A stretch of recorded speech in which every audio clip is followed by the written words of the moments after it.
Здравствуйте, доброе утро, добрый день, добро пожаловать на урок русского языка.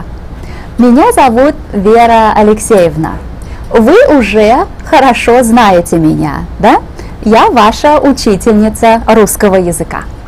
Ну, давайте начнем урок. Let's begin our lesson. Опять мы будем говорить об Иване Ивановиче и его семье. Вы хорошо знаете, что Иван Иванович и его семья живут в Москве. Они живут в Москве. Москва – это большой и красивый город. А что есть в Москве? Вы хорошо знаете, что в Москве есть дома, улицы, магазины, рестораны, театры, кафе, кинотеатры, школы, детские сады, фабрики, заводы. Do you remember the names of all of those city places? Итак, в Москве есть. In Moscow there are. And then let's go over all those city places one more time. В Москве есть дома, улицы, театры, кинотеатры, магазины, рестораны, школы, детские сады, библиотеки, институты, университеты, фабрики и заводы. Ну а сейчас давайте посмотрим на картинки. Let's take a look at a few pictures. Давайте посмотрим на картинки. Итак, что это? Это улица. Это улица. Идут люди, едут машины. Да? Идут люди, people are walking, едут машины. Хорошо. А что это? Это парк. Это парк. Что здесь делают люди? Здесь люди отдыхают. Дети играют, а папы, мамы, бабушки и дедушки отдыхают. В парке люди отдыхают. Ну хорошо, а что это? Это завод. Это завод. А что здесь делают люди? Что делают люди на заводе? Они работают. Здесь люди работают. Хорошо, хорошо. Итак, мы говорим о городе. And for quite a while we have been talking about Russian cities, Москва, Санкт-Петербург, Новосибирск, and about people who live in those cities. But today we will start talking about villages or country, rural areas, and people who live and work in those rural areas. So the theme for today's lesson is town and country. We have already gotten through the town part of it, so now let's concentrate our attention on country. And what's the Russian word for country or rural area or village? Деревня. Let's take a look at this. Деревня. Деревня. Village. Деревня. Historically, Russian farmers always lived in villages and not on isolated farmsteads. Деревня. A village. Деревня. And one more time after me. Деревня. The Russian word деревня comes from the word дерево. Дерево. And дерево means a tree, any kind of tree. Дерево. And since houses in деревня have been traditionally constructed from wood, then that's why a Russian village is called деревня. That's a place where all houses are made of wood. Деревня. Дерево, a tree, and деревня means village. Хорошо. Well, those people who live in a деревня have houses, and beside each house there's usually a сад. Let's look at this Russian word, very short. Сад. Сад по-английски garden, a flower garden or an orchard. Сад. Сад. Notice that at the end of this word we have the letter D, but it gives us a T sound. Сад. Сад. Дом и сад. And again, let's take a look at this picture. Так, это сад. Да, это сад. Это красивый сад. So сад is the Russian word for a flower garden or an orchard. But what's the word for a vegetable garden? Let's take a look at this. Огород. Огород. Now take a closer look at this word. Огород. Does it remind you of another Russian word?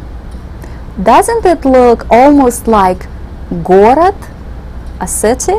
So what's the connection between a vegetable garden called огород and город, which means town or city? And the connection is, it is usually surrounded by a fence or a wall. You build a fence around your vegetable garden to protect all those vegetables that you are growing. And in Middle Ages, centuries ago, towns, cities were surrounded by city walls. So here's your connection between город and огород. But please remember that город по-английски a town or a city, whereas огород means a vegetable garden. So those folks who live in rural areas have house, дом, have a flower garden, сад, and they have a vegetable garden, огород. Да? Дом, сад и огород. And we'll be talking a lot about those three things.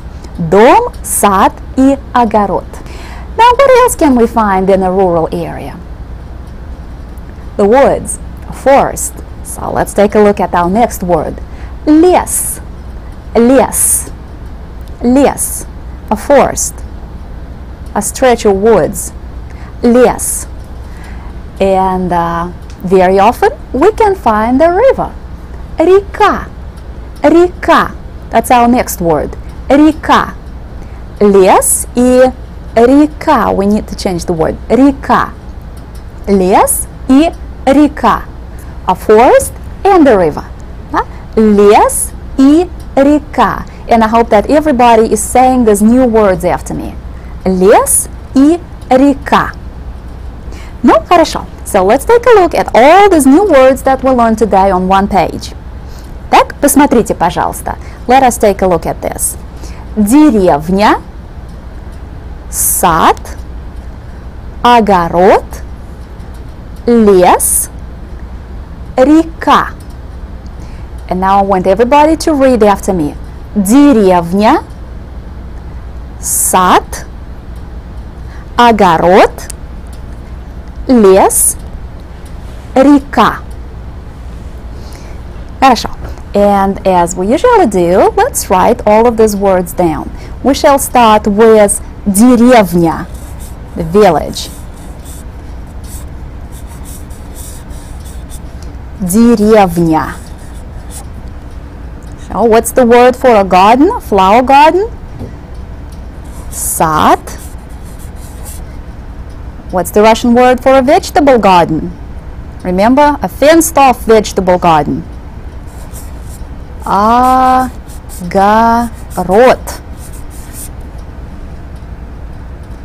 Огород. Now our next word is лес. Как по-английски лес? Forest.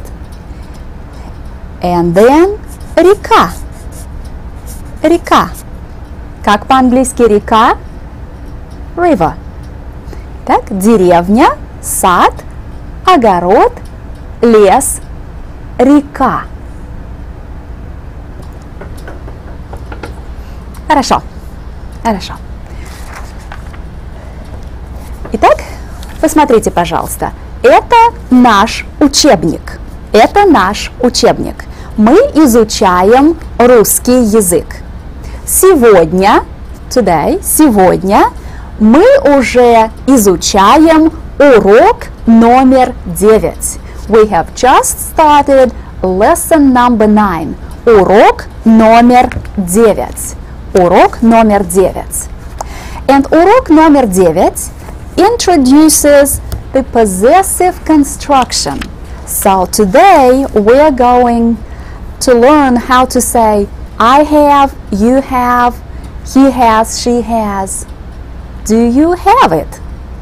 The possessive construction. In the English language, we just use the word have. But in the Russian language, there's a special construction that expresses the same idea of having something or possessing something. But structurally, it's very different from the English language. So let's take a look at this. У меня есть. This is the Russian word, the Russian way of saying I have. У меня есть. У меня есть. You've never seen anything like that and you're wondering, well, how did they come up with this? Well, меня is the genitive form of я. So, у меня literally means at me or by me. And the little word есть means there is. It simply establishes the fact of existence. And whatever it is, exists by me. У меня есть. So the possessive construction is composed of the preposition у, the genitive form of a personal pronoun, and it is completed with the word есть. У меня есть. I have. У меня есть ручка. У меня есть карандаш. У меня есть книга. У меня есть письмо. У меня есть газета. У меня есть. I have. Now you say it after me. У меня есть. And did you notice that I didn't break it into separate little parts? I said the whole thing as one complex, as one sound complex. У меня есть. And make it flow. The Russian language, as you well know, is very melodious, very beautiful. У меня есть. У меня есть карандаш. У меня есть ручка. Ну, хорошо. Well, how do we say you have? You singular have. Let's look at this. У тебя есть. And now we have the genitive form of the pronoun ты. У тебя есть. And again we begin with the preposition у, then we have the genitive form of ты and the word есть. У тебя есть. У тебя есть. Did you say that? У тебя есть. Let's say you have a pen. У тебя есть ручка. How about you have a book? У тебя есть книга. Газета. У тебя есть газета. Хорошо. Now, how do you think we can ask a question? Do you have a pen? Do you have a pencil? Do you have a newspaper? Do you have a briefcase? Look at this. All you have to do is add a question mark at the end and you show it with your intonation. Do you have у тебя есть карандаш? У тебя есть карандаш? У тебя есть карандаш? У тебя есть ручка? Let's ask about книга. У тебя есть книга? How about газета? У тебя есть газета? Let's ask about textbook. Учебник. Да? У тебя есть учебник? Хорошо. And I do hope that everybody's practicing with me. You have to learn to say the possessive construction as one word, as if it were one word. It makes one sound complex. У тебя есть книга? У тебя есть газета? Хорошо. Now let's take a look at how we say he has. У него есть. Да? У него. Него is the genitive form of он. Него, again, is the genitive form of он. After the preposition у, we use the genitive case. So that's why we're using all these genitive personal pronouns. У него есть карандаш. У него есть ручка. Now let's say he has a newspaper. We're just assuming that. У него есть газета. How about the textbook? У него есть учебник. Let's say he has a brother. У него есть брат. Now I want you to tell me that he has a sister. He has a sister. У него есть сестра. У него есть сестра. So when we talk about Максим, we can say это Максим. У него есть мама, папа и сестра. And we can also assume that Maxim has friends. У него есть друзья. I do need you to remember that word. Друзья. Friends. У него есть друзья. Хорошо. Now let's take a look at how we say she has. У нее есть. У нее есть. У нее есть ручка. Everybody's practicing with me. У нее есть карандаш. Now she has a textbook. У нее есть учебник. У нее есть газета. And again we are saying this as one word, we are making it flow. У нее есть газета. У нее есть учебник. Let's say she has a brother. У нее есть брат. And again, when we talk about Nina, we can say это Нина. У нее есть мама, папа и брат. У нее есть друзья. Nina also has friends. У нее есть друзья. Ну, хорошо. So let's take a look at all these forms on one page. The possessive construction. I have у меня есть. You have у тебя есть. He has у него есть. And she has у нее есть. Хорошо. So let's write this down.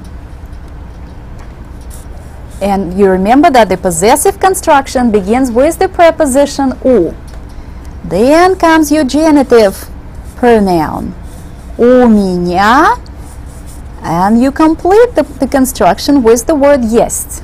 And then right here you put whatever it is that you have. У меня есть. How do we say you have? У тебя есть. Let's say he has.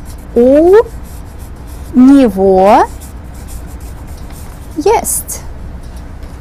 And she has. У нее есть. Very simple. Хорошо. When someone asks you, у тебя есть ручка? У тебя есть карандаш? How do you answer these questions? Well, if you don't have it, you simply say нет. If you do have it, then you say да, есть. Look at this. Да, есть. This is your short answer. Yes, I do. Да, есть. Хорошо. Now let's listen to a few dialogues. I want you to concentrate now on listening and paying attention to how the questions are posed and how the answers are given. So let's listen to these few dialogues. Таня, у тебя есть брат? Да, есть. А у тебя есть брат? Нет, но у меня есть сестра. Ее зовут Наташа.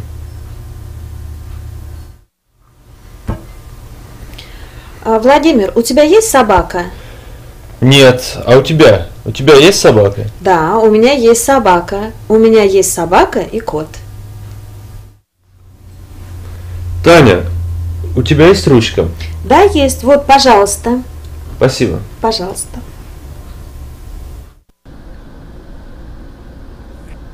Хорошо. Хорошо. And now please pick up your pens and pencils.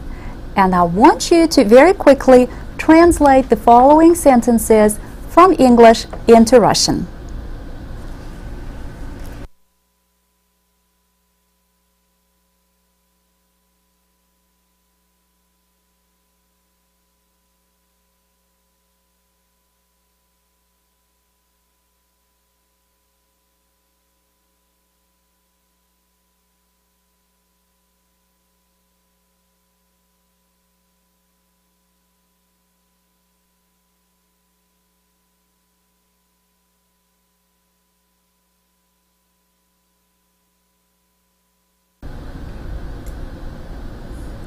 Хорошо.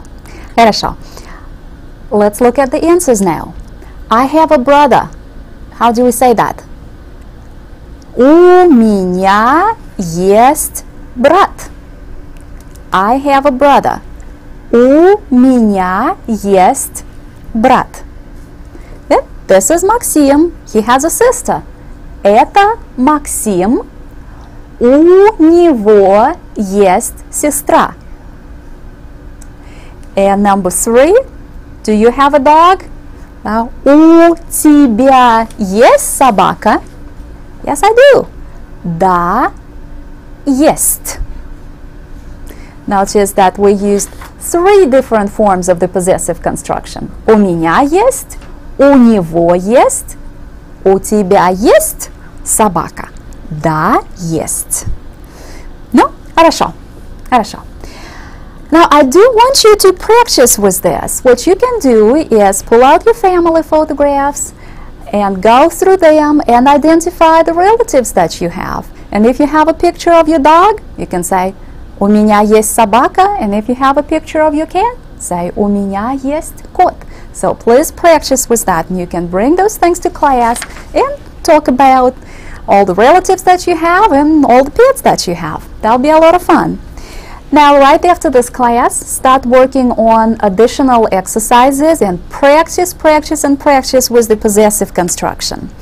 For your next lesson, I need you to review the vocabulary from today's class and complete the following translation exercise.